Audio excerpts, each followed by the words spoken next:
John is supposed to be on left. Side here. No, on that side. No, on that side. Alright, so we're going to try this. My two kids, Lizzie and the John, said that they were going to be quiet during the video. We'll see how they last. Come here, buddy. Sit on my lap. Alright, how's everybody doing? I hope you guys are having a great day at school while I'm outside for the sophomores' anoint day, right? So here we are in my house. Got my fireplace going. Spent some time staring at it before, but we made it. It's nice. Everything's going great. Alright, just as a few reminders, you guys just took this quiz on the 10 Commandments, right? That's going to be the written section on your test on Monday. I know, excuse me, not on Monday, but on Tuesday, your test on Tuesday, the written section is the 10 Commandments. So you want to make sure that you are ready to go with that, right? The test sections are going to be on 26 to section 33. So that's everything that we've learned so far in the Egypt and Exodus section, right? Oh, that's very hot. Yes, I like it. The Egypt and Exodus section. So from when we took over with the book of Exodus in chapter 26 up to the crossing of the Red Sea, which some of you did today or yesterday in class, and some of you will be doing on Monday in class before the test. All right, so you ready to go? Yeah. All right, so what we want to do is you guys want to open up your New Testament iBooks that you were supposed to have downloaded today. Now, I'm not there to check it, so if you haven't done it yet, you want to do that now. All right, open up your New Testament iBook. When you open it for the first time, a movie's going to play, so go ahead and turn that off. We'll watch that movie together in class when I come back. All right, this way you're not driving the sub crazy with all these. We want to go to chapter 1, section 1. What we're going to do is we're going to take a little pause, a little time out, a little break from the action of the Old Testament so that we can prepare to take a look at how Jesus is actually born in the New Testament, right, as we're entering into the season of Advent, right? And so what better way to get ready for Christmas than to read these scripture stories about what Jesus, how he was born. Am I boring you? Is that what you're on? Yeah. Yeah? Okay, thanks. Sorry, buddy. So open up to section 1. Now, what we're going to start, my goal for today's fireside chat is to teach you guys some of the introduction to the New Testament, right? Because we're kind of taking a pause in the Old Testament, and the worlds of the Old Testament and the worlds of the New Testament are very different. By the time we pick up in the New Testament, we have an established religion of Judaism that is the norm, right? They are the political structure. There's a societal way of life. The expectations from you. The Israelite people have gone through a tremendous amount, and we need to kind of understand what all of that is, right? So I'm gonna send you the notes for this in Schoology, so make sure that you open that up so you can see the notes themselves. My goal, honestly, realistically, I guess, would be to do page 2 and page 3. Get through all the people. And then we'll go through the how and the when I come back to school. So, one of the first things that we're going to take a look at here is when we look at the New Testament is that the New Testament is not in any way going to replace the Old Testament. It's not doing away with what we've been learning about in the Old Testament. And one of the things students usually ask is like, how come we're spending so much time in the Old Testament when we could just get to Jesus right away? And the idea here is that the Old Testament is not replaced by the New Testament. Rather, the Old Testament is fulfilled by the New Testament. Right? The New Testament is going to be the fulfillment of all the typographical, like the typological references to Jesus, right? Kind of saying like the whole Old Testament is pointing towards something. And what was that something? That something is now. That something is happening here in the New Testament, right? If you remember, how many books does the New Testament have in it? Say it with me if you know it. Because you gotta sit down, Sweet Pea. You're gonna distract the kids in class. Some of them they got attention spans like squirrels, and if you're jumping around, they're not gonna be able to pay attention to me talking. Okay? Yeah. So say it again. How many books are there in the New Testament? Who's got it? Good job, 27. I'm sure you said that out loud. Now, the New Testament is made up of different categories. The main category that we're going to look at are the Gospels. Now, it's important to note that there is only one Gospel, one good news. What's the good news? That's right, the good news is Jesus. There's only one Jesus. There's only one life of Jesus. Jesus only lived once. You have one. Right? One. Right, but there are how many gospel accounts, right? How many stories of that one gospel? There are 4. 4 accounts of that one gospel, right? And those gospel writers are Matthew, Mark, Luke, and John, right? And the way you look at it is kind of like this. If I were to send you all to one event, what happened? They pinching me. Lizzie, please don't pinch him. All right? I'm not pinching him. You did. I watched. I have it on videotape. I'm pinching. You pinched him. I have it on videotape. I'm touching him. Yeah. Welcome to parenthood, kids. You think my life is easy when I go home. All right, you guys get to go home, take naps, play video games. I got to deal with these bundles of joy, right, guys? Yeah. Yeah. All right. As I was saying, there are 4 accounts of the same gospel. So it's kind of like saying, I want you all to write for me a paper about your experiences from the evening of recollection, which is tonight. 1 second. And all your papers are going to have the same subject matter, but they're all going to be slightly different, right? Based on your viewpoint, whether or not you enjoyed it, based upon what your expectations were going into, based upon your friend group that you went with, based upon if you got to participate in the Pie Roulette Challenge, based upon whether you watched it, did you know what you were doing in adoration. It's all going to be different and kind of directed in that specific way. All right, and that's kind of what we're looking at with the New Testament Gospels. There's one gospel, one life of Jesus, but all 4 writers are going to focus on a different area of the life of Christ, depending upon what they're trying to get across to their readers. All right? So the next thing we're going to look at here are the people that we'll see in the Old Testament. I'm going to take a pause, and I'm going to bring them downstairs, and then I'll come back to do this once I'm not so distracted with these two little cuties. All right? I'll be right back. Bye. All right, I've exiled the kids to the basement. So, where were we? All right, so looking at the people here on the right-hand column of page 2 of section 1. One of the things we're going to look at is Judaism, right? Oftentimes, it's kind of like, what's Judaism, right? And I think that's a fancy word for saying the Jewish faith, and I think that's an important note to make here. Is that at this point now we have an established religion known as the Jewish faith, right? There are people that practice the Jewish faith, right? They are Jews, they are descendants of the covenant of Abraham, and they've been through a lot by the time they get to Jesus, and currently they're under Roman rule. But you'll notice there are a few of the kind of the main beliefs of the Jewish religion, right? Notice numbers 1 through 5. A lot of these are going to be very similar to us as Catholics, because we are the fulfillment of the Jewish faith, the fulfillment of the faith of the Old Testament through this, this covenant with Jesus, right? So notice the first one, monotheistic, right? They believe in one God, right? That is the same God that we believe in. Number 2, they follow the laws of Moses, the 10 Commandments, right? Also true, right? We take a very big stance and find it very important to follow the 10 Commandments. That's why you memorize them for your quiz today. And we're going to spend all of next week going through the 10 Commandments, right? And I've said it before that the 10 Commandments are kind of like the bare minimum of what you need to do if you want to kind of say, like, what makes me a good person? And I would say, what makes you a good person? The 10 Commandments. That's it. You do the 10 Commandments, then you're on the path to being a good person. Right, number 3, the sign of consecration and circumcision. So that's going to be a little bit different for us as Catholics, right? For Catholics, the sign is the Eucharist, right? But for Jewish people, the sign that they were members of the Jewish faith was circumcision. They stress the Sabbath. Now, this is a problem at the time of Jesus, right? There's a group, you could highlight this, that stress the Sabbath and put this note. At the time of Jesus, people were stressing the letter of the law over the spirit of the law.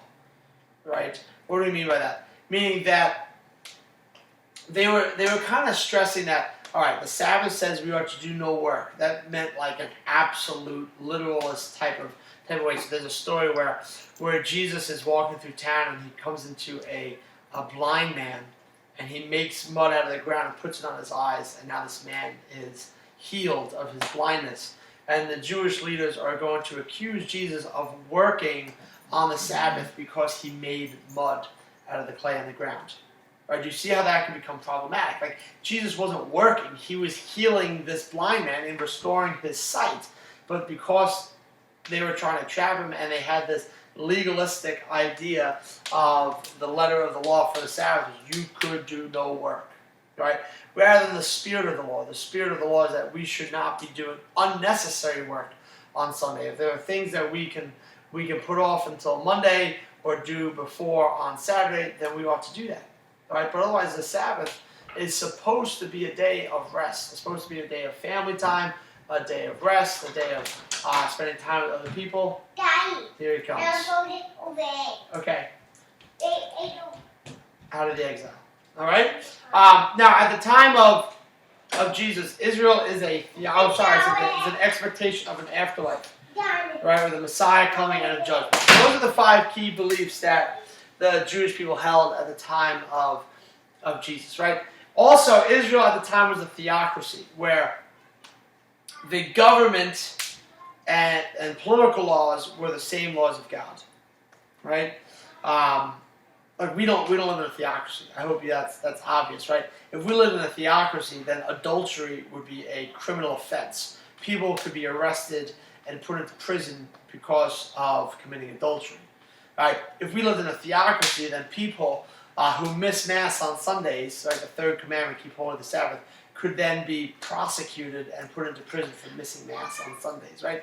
And I don't think that's a good idea. I don't think that is what God has called us to do, right? I think the freedom of religion is one of the best things that He's given us, right? And I say to you guys all the time that I may not agree with what you believe, but I will fight for your right to believe it. Because God wants us to desire Him, right, through truth. Now, at the time of Jesus, there are 2 high priests, right? The first is Annas, and then eventually his son-in-law Caiaphas becomes the high priest. And he's the high priest when Jesus is killed. He's the high priest who ultimately is going to have Jesus handed over to Pontius Pilate. Okay? So, let's turn the page.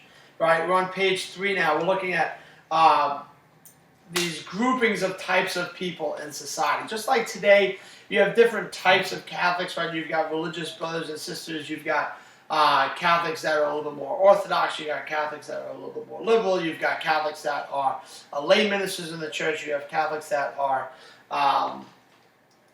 deacons. You got Catholics that are just priests. You have Catholics that are just regular lay people.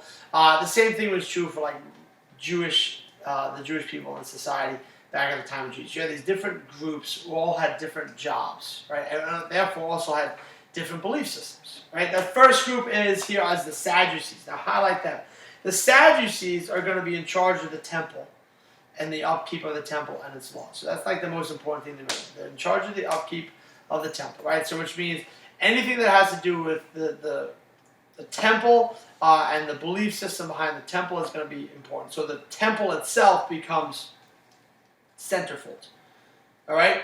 Which means that these are mostly made up of the high priestly families, right? Because they were the ones who were offering the sacrifices in the temple, right? They're going to accept only the Pentateuch, the laws of Moses, right? The first 5 books as being authoritative because they are the high priestly families, right? That's where the laws of sacrifice, establishing the high priest as powerful, are written. That's where they become, they accept those books as authoritative. Number 3, they do not believe in an afterlife, right, which Jesus will attack. And number 4, most importantly, they collaborate with Rome, right? Because at this point, Israel is under Roman domination. And what happens is when Rome comes in, they give you the choice. All right, either you work with us or we're going to kill you and put this guy in charge. And that's kind of the decision the Sadducees had to make. Are we going to work with Rome or are they going to kill us and put this next group in charge? And so they say, we'll work with Rome. We keep the power, we keep our money, everything is good. So we got to pay a little bit of money to Rome. No big deal. Right, but they'll work with Rome in order to keep the power. The second group here are the Pharisees. Right? The Pharisees are not like the Sadducees. Or the Sadducees are like upper class. The Pharisees are the middle class. Right? These are the merchants, the people who work on the street, the people who have some money, the businessmen. All right? They do believe in the afterlife. They don't like Roman rule because they believe that Israel should be free and independent. And since they gain nothing from Roman rule except for having to pay extra taxes, which they don't want to do, they oppose Roman rule at all costs, right? And they are too legalistic. These are really the people that, kind of going back to the letter of the law, these are the people that are legalistic, right? Jesus will attack that. The group below them are a grouping of the Pharisees. They're called the scribes. Right? And a scribe's job is to write. Right? So a scribe, these are like the doctors, the theologians of the day. These are the guys whose job it was to rewrite the scripture.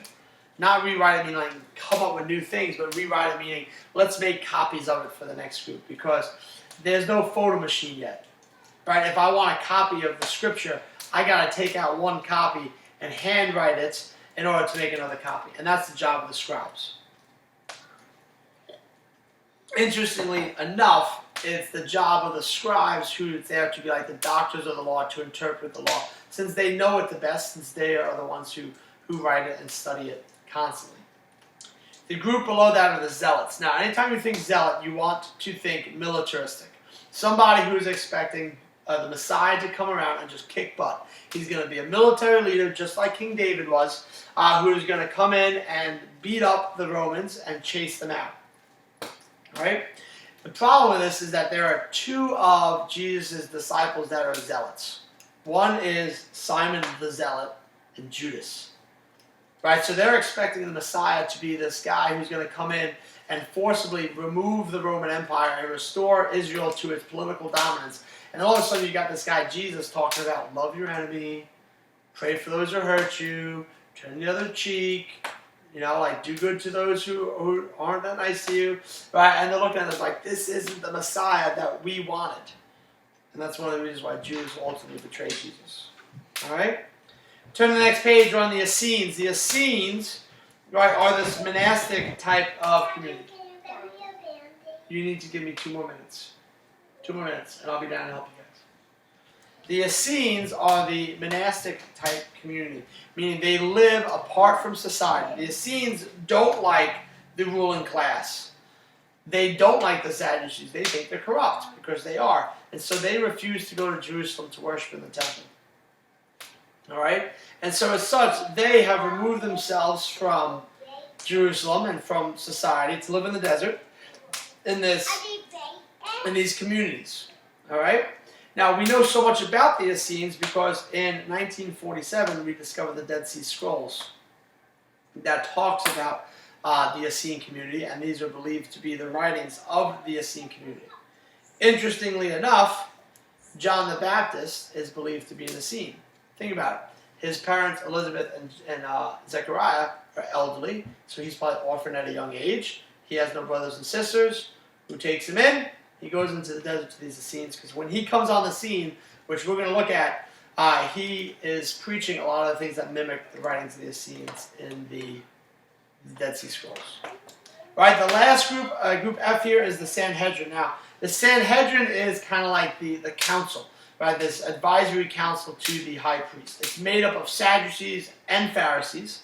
Right, the highest power in Israel is the high priest, and then below them are the Sanhedrin.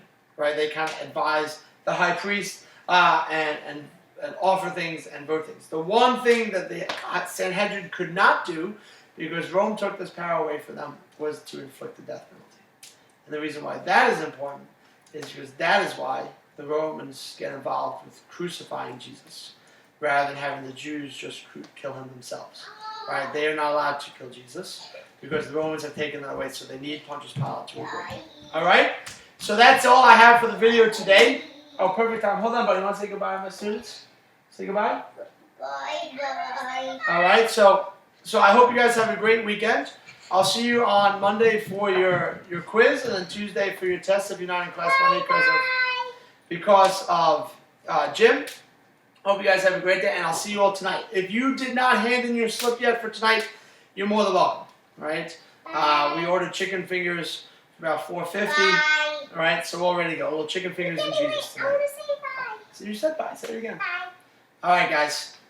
Moran out. Mr. Moran, that's who I